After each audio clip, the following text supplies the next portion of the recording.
काय नाही अरे स्विमिंगला नाही जाता मला ऐकू नाही आलं. काय बोललीस तू? अरे स्विमिंगला नाही जाता घरातच खेळावं लागेल. पण पाऊस पडला तर काय करणार आपण?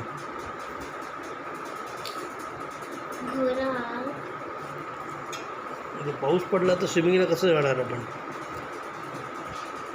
है ना ना ना आधी इकडे सगळं व्हाईट दिसतंय ना तर वॉटरला काही कलर नसतो ना या पॅनवरून पण काही नाही येते बघ या पॅनवरून काहीच नाही येते. कलच या पॅनवरून काही नाही येते ना पण टोटली पॅनवरून येतं. आता वॉटरनी रायटिंग करते बस. हो ग कलच. कशी मार्क आहे सुंदर ग. मग कसं टर्न आउट झालं. हो ग खरंच. ना ना मला वाटलं हे पण होतं का वॉटरनी तर मी केलं तर लगेच पुसला गेलं.